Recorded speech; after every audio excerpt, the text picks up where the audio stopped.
தேர்தல் விதிகளில் மத்திய அரசு மாற்றம் கொண்டு வந்துள்ளது. இந்த மாற்றம் ஏன் நடைபெற்றது? இதனால் உருவான சர்ச்சை என்ன என்பது குறித்து ஏன், எதற்கு, எப்படி என்ற பகுதியில் பார்க்கலாம்.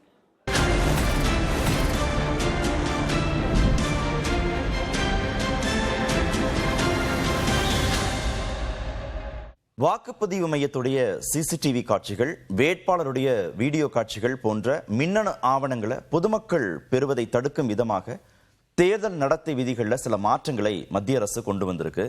என்ன மாதிரியான மாற்றங்கள் அவை, ஏன் அந்த மாற்றங்கள் சர்ச்சைக்கு உள்ளானது அப்படிங்கிறத ஏன், எதற்கு, எப்படிங்கிற பகுதியில் பார்க்கலாம். என்ன நடந்தது அப்படின்னா, நடந்து முடிந்த ஹரியானா சட்டமன்ற தேர்தலில் வாக்குப்பதிவு மையத்தில் வைக்கப்பட்டிருந்த சிசிடிவி காட்சிகள் தொடர்பான மின்னணு ஆவணங்களை வழங்குவதற்கு உத்தரவு பிறப்பிக்கணும் அப்படின்னு வழக்கறிஞர் திரு முகமதுங்கிறவர் ஹரியானா பஞ்சாப் உயர்நீதிமன்றத்தில் வழக்கு தொடுக்கிறாரு. வழக்கை விசாரித்த உயர்நீதிமன்றம் மின்னணு ஆவணங்கள் எல்லாவற்றையும் கொடுக்கலாம் அப்படின்னு உத்தரவு பிறப்பிக்குது. வேட்பாளராக இருந்தால் அவங்க கிட்ட எந்த விதமான கட்டணமும் வசூலிக்க வேண்டியதில்லை. ஆனால் மனுதாரர் வேட்பாளராக இல்லாத காரணத்தினால ஒரு குறைந்தபட்ச கட்டணத்தை வசூலிச்சுட்டு அவருக்கு ஆவணங்களை கொடுங்க அப்படின்னு தேர்தல் ஆணையத்திற்கு நீதிமன்றம் உத்தரவு பிறப்பிக்குது. இதற்கு இடைப்பட்ட காலத்தில் இந்திய தலைமை தேர்தல் ஆணையம் மத்திய அரசு கிட்ட ஒரு அவசரமான கோரிக்கை வைக்கிறாங்க.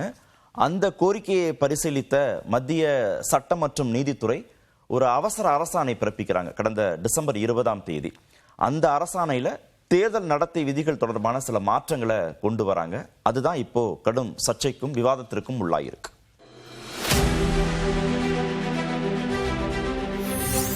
மத்திய அரசுடைய இந்த புதிய அரசாணையின்படி பொதுமக்களுக்கு தேர்தல் தொடர்பாக இதுவரைக்கும் கிடைத்து கொண்டிருந்த சில ஆவணங்கள்ல சில கட்டுப்பாடுகள் விதிச்சிருக்கிறாங்க. தேர்தல் நடத்தை விதிகள் 1961 விதி 93 தான் சில திருத்தங்கள் செஞ்சிருக்காங்க. இந்த திருத்தப்பட்ட விதிகள் படி வேட்புமனுக்கள் படிவம் 17C இந்த மாதிரியான ஆவணங்கள் தொடர்ந்து கிடைக்கும். அதே மாதிரி வேட்பாளருடைய வேட்புமனுக்கள், தேர்தல் முகவர்கள் நியமனம் தொடர்பான ஆவணங்கள், தேர்தல் முடிவுகள், செலவு கணக்குகள், இந்த ஆவணங்கள் எல்லாமும் பொதுமக்களுடைய பார்வைக்கு தொடர்ந்து கிடைக்கும். ஆனால் புதிய திருத்தத்தின்படி சிசிடிவி கேமரால பதிவான காட்சிகள், வேட்பாளர் தொடர்பான மின்னணு ஆவணங்கள் இதெல்லாம் பொதுமக்களுடைய பார்வைக்கு கிடைக்காது அப்படிங்கிறதான் இந்த திருத்தப்பட்ட விதியின் முக்கியமான சாராம்சம். இந்த விதி திருத்தப்படுவதற்கு முன்பாக என்ன இருந்துச்சு அப்படின்னா, எல்லா விதமான தேர்தல் ஆவணங்களையும் பொதுமக்களுடைய பார்வைக்காக கொடுக்கலாம் அப்படின்னு இருந்தது. அந்த விதியில தான் இந்த மாற்றத்தை கொண்டு வந்திருக்காங்க.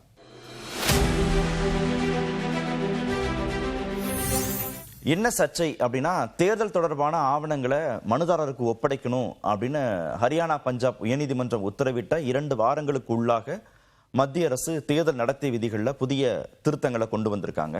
இதுதான் உள்நோக்கம் கொண்டதாக எதிர்க்கட்சிகள் விமர்சனத்திற்கு உள்ளாயிருக்கு. நேர்மையான நியாயமான தேர்தல் நடைமுறையை இது கேள்விக்குள்ளாக்கி இருக்குன்னு தமிழ்நாடு முதலமைச்சர் திரு ஸ்டாலின் விமர்சனம் செஞ்சிருக்கிறாரு.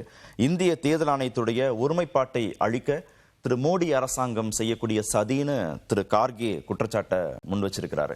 ஆனா தேர்தல் ஆணையம் கொடுக்கக்கூடிய விளக்கம் என்ன அப்படின்னா, வாக்குச்சாவடி மையங்களுக்குள்ள சிசிடிவி கேமராக்களை அனுமதிச்சோம்னா வாக்காளர்களுடைய அந்த நேர்மை தன்மையை, வெளிப்படைத்தன்மையை சமரசத்திற்கு உள்ளாக்க வேண்டிய ஒரு நிலை ஏற்படும் அப்படின்னு அவங்க சொல்லியிருக்காங்க. இதெல்லாம் பாதுகாப்பதற்காக தான் சில திருத்தங்களை கொண்டு வந்திருக்கோம். வேட்பாளருக்கு போதிய ஆவணங்களை அணுகுவதற்கு எந்த விதமான கட்டுப்பாடும் தடையும் விதிக்கப்படலை அப்படின்னு அவங்க விளக்கம் கொடுத்திருக்கிறார்கள். ஏற்கனவே வாக்குப்பதிவு இயந்திரம் தொடர்பான சர்ச்சை இருக்கு. பதிவான வாக்குகள், எண்ணப்பட்ட வாக்குகளுக்கு இடையிலான இடைவெளி அதிகமா இருக்குங்கிற குற்றச்சாட்டை எதிர்க்கட்சிகள் முன்வைத்திருக்கக்கூடிய இந்த நிலையில தேர்தல் நடத்தை விதிகளில் மத்திய அரசாங்கம் கொண்டு வந்திருக்கக்கூடிய இந்த புதிய மாற்றம் புதிய சர்ச்சைக்கு வித்திட்டு இருக்கு.